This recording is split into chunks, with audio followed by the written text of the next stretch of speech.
नमस्कार। साहित्य तक के बुक कैफे के एक दिन एक किताब में मैं जयप्रकाश पांडे आपका स्वागत करता हूं और आज मैं एक ऐसी पुस्तक के साथ उपस्थित हूं जो किसी शहर के एक मोहल्ले से जुड़ी हुई। हीरा मंडी नामक यह उपन्यास है। लाहौर की बदनाम बस्ती की दास्तान।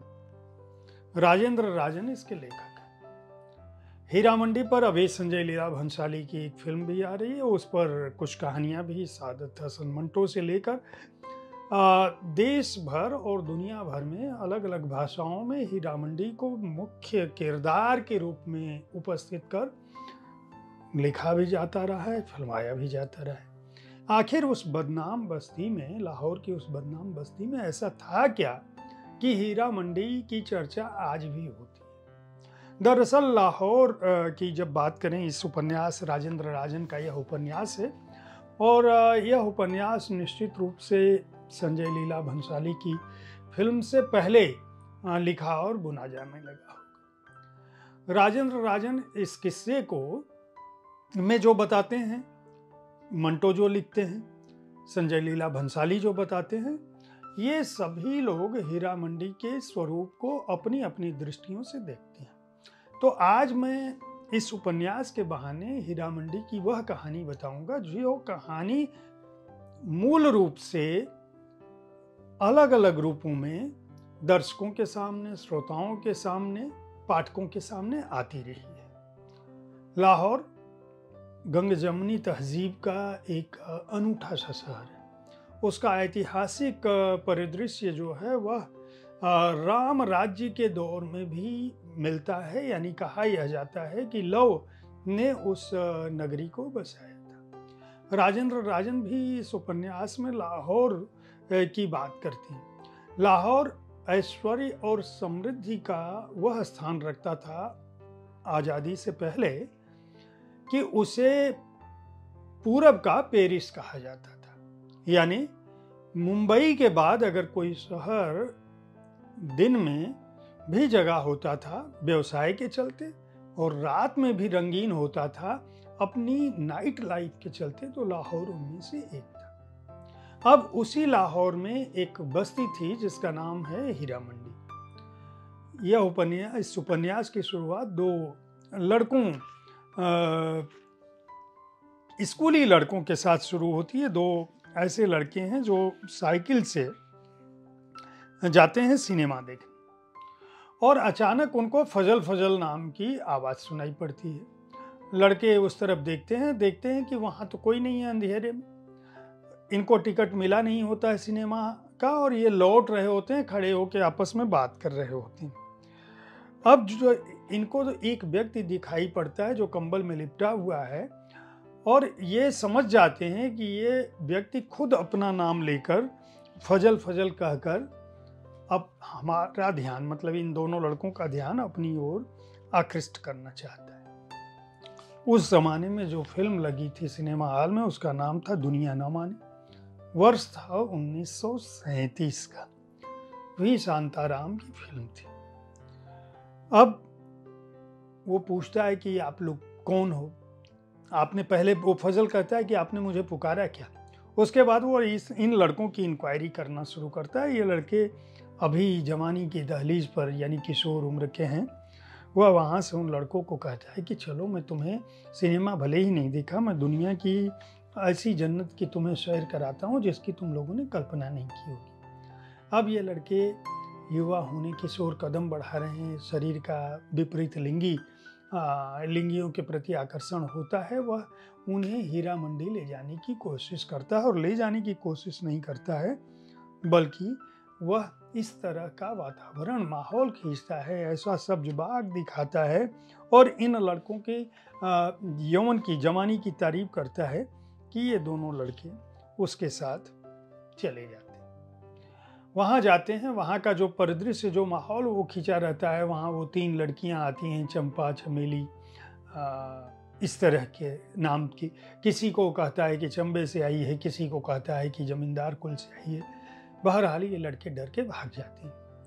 बाद में इन्हें पता चलता है कि फजल जो है दरअसल वह कोई साधारण दलाल नहीं है हीरा मंडी का। वह दिन के समय में ऐसा सफ़ेदपोश होता है जिसकी इशारों पर पूरा लाहौर और न केवल अंग्रेज बल्कि जमींदार, राजा, हाकिम, हुक्काम सभी नाचते हैं। इसके बाद यह कहानी हीरा मंडी और लाहौर के समृद्धि की कहानी कहती है। यह बताती है कि किस तरह से हीरा मंडी ने मुंबई, फिल्म दुनिया और दुनिया भर को न केवल गायकी के लोगों को सौंपा बल्कि बड़े से बड़े नृत्य की, संगीत की, और वह केवल देह मंडी नहीं थी बल्कि भारतीय संस्कृति की और आज़ाद भारत ही नहीं बल्कि आज़ाद भारत से पूर्व जो संस्कृति विकसित हुई उन सब का मूल तत्व थे। देह के बहाने, देह मंडी के बहाने समूचे लाहौर और हीरा मंडी के इतिहास पर यह उपन्यास एक महत्वपूर्ण रोशनी डालती है। यह उपन्यास यह भी बताने का प्रयास करता है कि यह वही शहर है जहां जिन्ना ने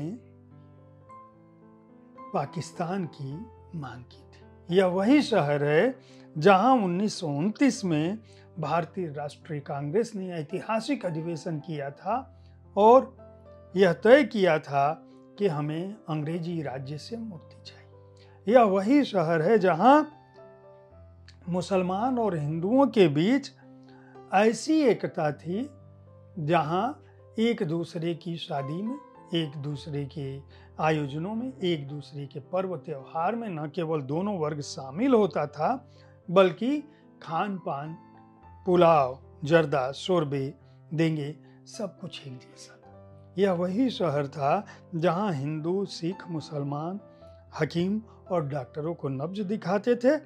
तो जो कपड़े थे, सौदा, सुल्फ, कपड़े आदि की खरीदारी में हिंदू मुसलमान का कोई फर्क नहीं था। 1940 से पहले या 1947 तक लाहौर के लोगों को यह पता ही नहीं चला था कि हमारे देश का बंटवारा हो जाएगा और जो लोग दिन रात एक साथ, ये जो दोनों दोस्त हैं जिनकी कहानी इस उपन्यास में है, ये दोनों दोस्त भी सिख और मुस्लिम हैं, हिंदू और मुसलमान हैं।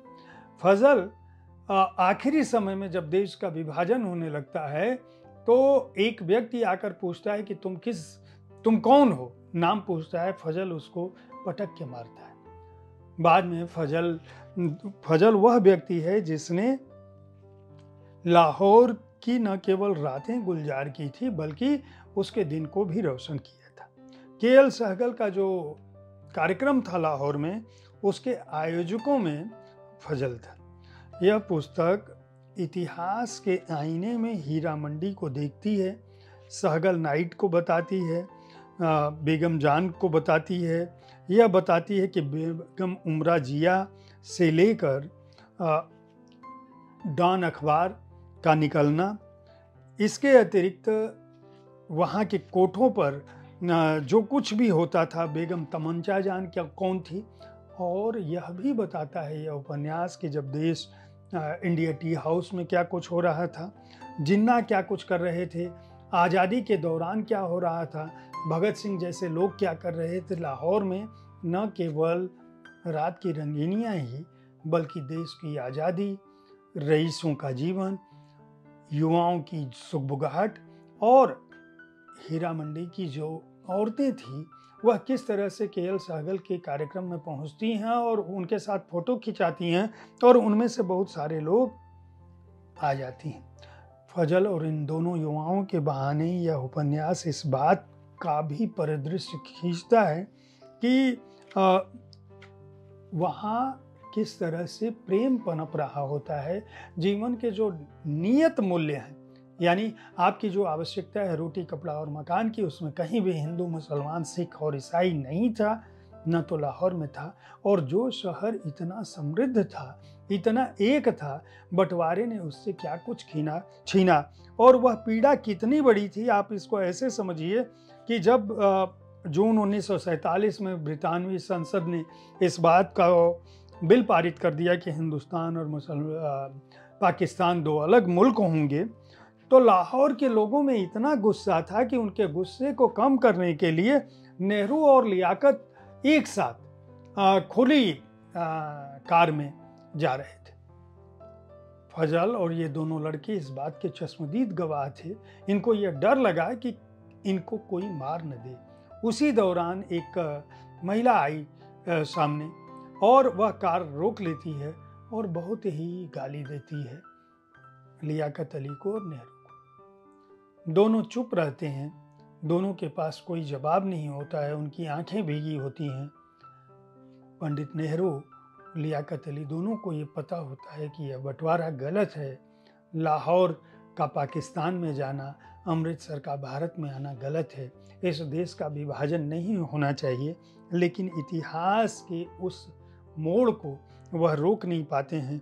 उनके चेहरे की जो बेबसी है, वह सुरक्षाकर्मी होते हैं। दोनों, एक पाकिस्तान का हुक्मरान बनने वाला है, एक भारत का बनने वाला है, लेकिन दोनों आम लोगों की गालियां सुनते हैं, सड़क से गुजरते हैं, आखिरी बार उस शहर को देखते हैं। यहाँ तक कि कोठे भी दहशतजदा होते हैं और कोठों में बंटवारा होता है।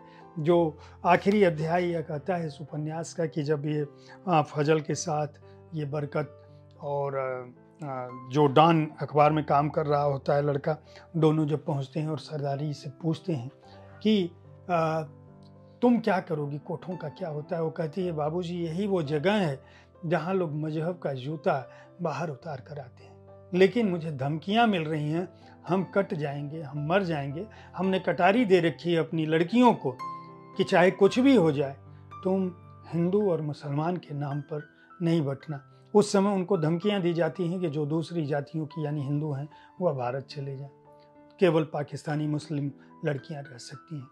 जिस तरह का आक्रोश, जिस तरह का व्यंग हीरा मंडी की उस बदनाम बस्ती के बहाने जो परिदृश्य खींचा जाता है इस उपन्यास में, जिस तरह का संगीत, नृत्य, कला, साहित्य, संस्कृति, व्यापार, समृद्धि और फैशन का माहौल था, आप समझ सकते हैं कि किसी भी एक शहर को, किसी भी मोहल्ले को बदनाम करना आसान है, लेकिन वहाँ जो जिंदगियाँ पलती हैं, जीवन वाकई वहाँ भी होता है, संघर्ष उनके बीच भी होता है। अगर आप कोई अच्छी कृति पढ़ना चाहते हैं पाकिस्तान के उस शहर, जिस शहर का ताल्लुक अखंड भारत से भी था और आज भी जो तमाम भारतीयों के मन में रचता बसता है, तो लाहौर और हीरा मंडी की इस कहानी को राजेंद्र राजन के इस उपन्यास को खरीद कर पढ़ सकते हैं। बहुत ही उम्दा शैली में लगता है जैसे कोई बात कर रहा हो। यह उपन्यास लिखा गया है, राजपाल एंड सन्स इसके प्रकाशक हैं। मूल्य 265 रुपये है और पृष्ठ संख्या है 144। उम्मीद है साहित्य तक का यह एपिसोड आपको पसंद आया होगा।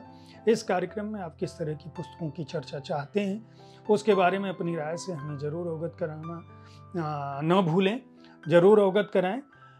विविध विधाओं की पुस्तकों के साथ मैं इसीलिए आता हूं आपके पास कि आपकी पसंद की पुस्तकों के साथ उपस्थित हो सकूं। कल इसी समय कोई अलग कृति के साथ मैं मिलूंगा।